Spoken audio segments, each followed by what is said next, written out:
কোনো প্রকার third party apps ছাড়া আমাদের ফোনে যে ইম্পর্টেন্ট অ্যাপসগুলো আছে, যেগুলোতে আমাদের পার্সোনাল কিছু তথ্য থাকে, যেমন ফেসবুক, মেসেঞ্জার, ইমো, হোয়াটসঅ্যাপ, এই অ্যাপসগুলো আমাদের ফোন লক ব্যতীত এক্সট্রাভাবে লক করে রাখার প্রসেস আজকে আমি এই ভিডিওতে দেখাবো। এর জন্য কোনো প্রকার প্লে স্টোর থেকে বা কোনো থার্ড পার্টি সাইট থেকে কোনো ধরনের অ্যাপস আমাদেরকে ইনস্টল করতে হবে না। আমাদের ফোনের সেটিংয়ের মধ্যেই লুকিয়ে আছে এই সিস্টেমটি। তো চলুন আমরা এই প্রসেস আজকে জেনে নেই। তো তার আগে আমি বলে দিতে চাই, আমার এই চ্যানেলে যারা নতুন আজকে এসেছেন তারা অবশ্যই চ্যানেলটি সাবস্ক্রাইব করে দিন।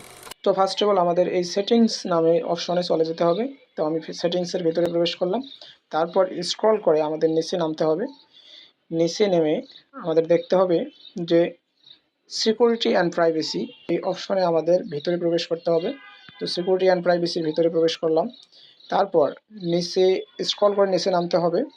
তো নিচে নামার পর যে অ্যাপ লক নামে যে অপশনটা আছে, এই অ্যাপ লক এর ভিতরে প্রবেশ করতে হবে। তো অ্যাপ লকের ভিতরে প্রবেশ করলাম। তো এখান থেকে আপনারা যদি অ্যাপসে লক করতে চান, তো তার জন্য ফার্স্ট অফ অল আপনাদের অবশ্যই এই অপশনটা চালু করে দিতে হবে। আমার অপশনটা অফ আছে, এটা চালু করে দিতে হবে। যেহেতু আমার আগেই লক করা আছে, আগেই একটা লক দেওয়া আছে, সেহেতু আমাদের লক সেট করার কোনো অপশন দিল না।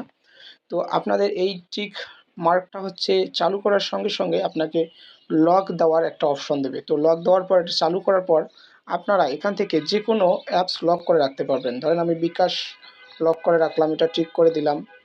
তারপর ফেসবুক লক করে রাখলাম। তারপর হচ্ছে ইমো লক করে রাখলাম এবং মেসেঞ্জার লক করে রাখলাম। এগুলো লক করে রাখলাম। তো এখান থেকে এখানে আমাদের আর কোনো কাজ নেই, অটোমেটিক আমাদের অ্যাপসগুলো হচ্ছে লক হয়ে গেছে। তো আমরা এখন চেক করে দেখবো যে আমাদের এই অ্যাপসগুলো লক হয়েছে কিনা। তো আমি সর্বপ্রথম মেসেঞ্জারে ঢুকি, মেসেঞ্জারে প্রবেশ করি, দেখি আমাদের হচ্ছে অ্যাপসটা হচ্ছে লক হয়েছে কিনা। তো আমি মেসেঞ্জারে প্রবেশ করলাম।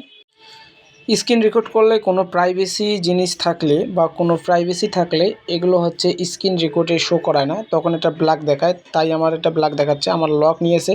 তো আমি এখন লকটা আনলক করব, দেখবেন যে মেসেঞ্জারে আমি প্রবেশ করতে পারবো। এই দেখেন আনলক করলাম, মেসেঞ্জারে প্রবেশ করলাম। ওপেন করতে পারবো না, যেমন আমি ফেসবুকে প্রবেশ করি, দেখেন যে ফেসবুকেই একই অবস্থা।